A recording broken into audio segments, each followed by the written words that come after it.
Ubusobanuro bw'izina Joella. Joella ni izina rihabwa abana b'abakobwa. Joella ni izina rya gikristo ryamenyekanye cyane hagati y'ikinyejana cya 19 ndetse n'icya 20. Gusa ni izina ryakomotse mu giheburayo cyangwa se mu baheburayo, aho ryavuye ku izina Joel. Joel naryo rikaba riva ku ijambo Yawe. Yawe nabyo bisobanura Imana cyangwa se umwami n'Imana. Iri ni izina rikunze gukoreshwa hose ku isi, cyane cyane mu ndimi z'Icyongereza ndetse n'Igifaransa. Dore imwe mu mico 10 iranga abantu bitwa ba Joella.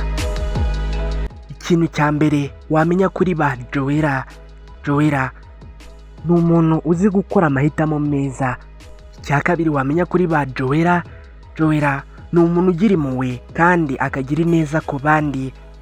Icya gatatu wamenya kuri ba Joella: Joella ni umuntu ugira umurava ndetse n'umwete mu byo akora.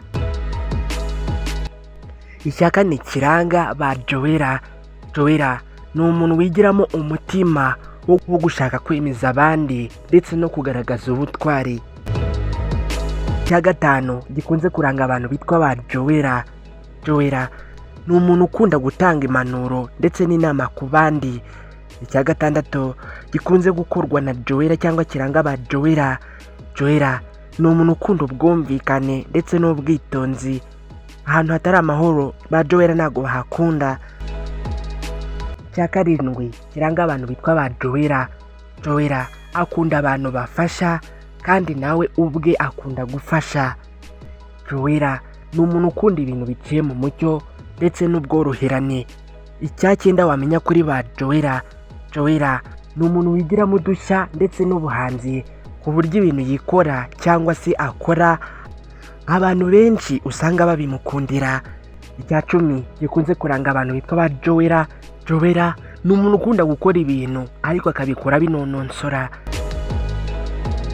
Amwe mu mabara ba Joella bakunda yivanzemo umweru ndetse n'ibara rya silver. Bakunda kandi ibara ry'umuhondo werurutse ndetse n'ubururu bwerurutse. Imwe mu myuga ba Joella bakunze gukora harimo imyuga y'ikoranabuhanga.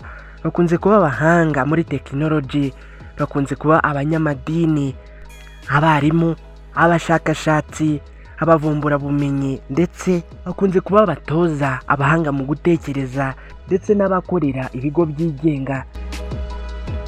Bamwe mu bantu bamenyekanye cyane kuri rino zina Joella harimo Joella Yoda.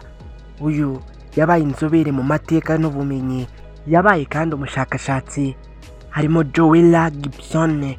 Uyu yabaye umuhanga mu muziki, imibare ndetse n'uburezi. Hari kandi Joella Lloyd wamenyekanye mu kwiruka, aho yanitabiriye Olympique yabereye i Paris muri 2024. Hari kandi Joella Perry wamenyekanye cyane kubera kwamamara mu myambarire idasanzwe. Niba witwa Joella uzi cyangwa uturanye na Joella, wifurije kugira ibihe byiza. Nitwa AIMABLE niyongira, munyemerere duhure ubutaha.